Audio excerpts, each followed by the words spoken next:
motorcycle is this? It's a chopper, baby. Whose chopper is this? Zed's. Who's Zed? Zed's dead, baby. Zed's dead. Welcome back, ladies and gentlemen. You're watching The Daily Driver for June 8th, Monday, 2010. I'm Philippe Kahn, and my narcissism truly knows no limits. We've got two bits of news to cover today, folks. One non-BMW related, one BMW related, one general automotive news having to do with death, destruction, decay, and the downfall of a great brand, of a once great brand, and the other to do with growth and expansion. And someone get me Roger, I need another synonym. All right, starting off first with Mercury, folks. I'm not talking about the element, I'm talking about the car brand.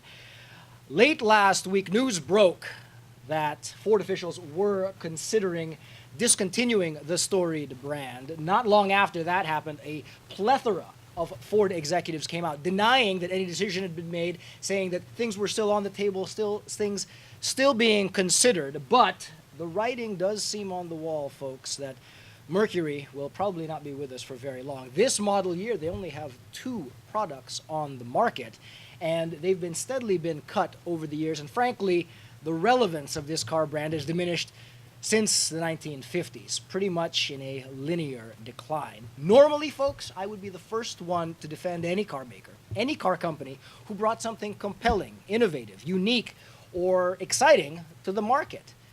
That is not the case with Mercury, ladies and gentlemen. I will say that Mercury may be one of the worst examples of brand engineering in the annals of automotive history. For years, they've simply been slapping a different badge on this brand and expecting consumers to come flocking. And frankly, I can't think of a single brand. Chris, can you? No. The Capri?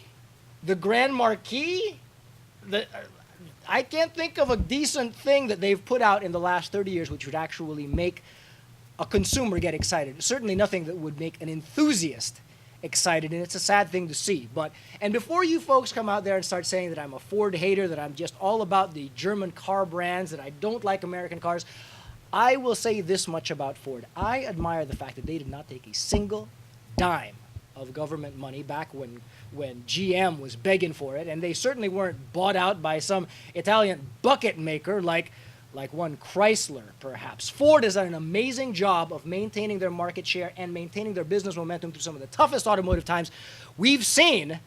And now they're just doing the next logical thing, which is paring down their brands and streamlining their business model and actually making more compelling cars for the U.S. market. And one day we'll get into a Ford Mustang versus BMW M3 comparo, because I think on paper, at least, that makes a very, very compelling comparison. But for now, I just want to let you know, folks, you heard it here first, or maybe you didn't. The Mercury is falling. Mercury is done.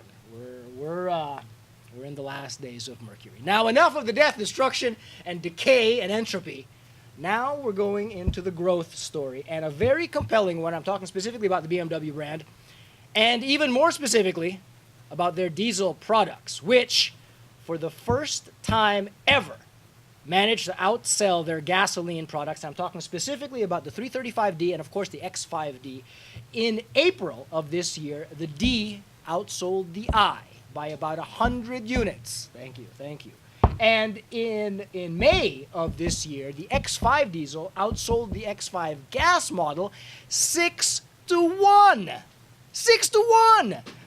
And ladies and gentlemen, I hate to say I told you so, but frankly, it just goes to show how intelligent the consumer is. If you put a diesel model and a gas model on par, price-wise and lease-wise, consumers are going to make the logical choice. The X5 35D, frankly, is a better truck than the 35i, or even the 50i in my estimation. I think that's the engine it should have had from the start, back when the original generation X5 was around. We didn't get the diesel model. The rest of the world did. The Americans never did.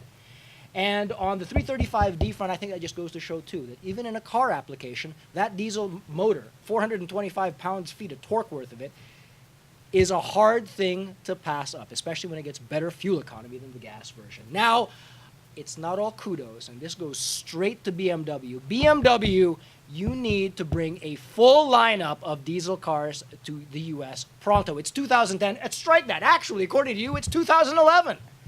I need a diesel in a 7 Series. I need a diesel in a 5 Series. And I don't want just the big diesels. I want small displacement diesels. 4-cylinder turbo diesels capable of 50 miles per gallon. I want that in a 1 Series. I want that in a 3 Series. I want it in a Mini. It's high time, BMW, that you offered consumers in North America the full lineup of diesel motors. It's not only fair, it's good business sense, and you will be rewarded in kind as these sales figures show.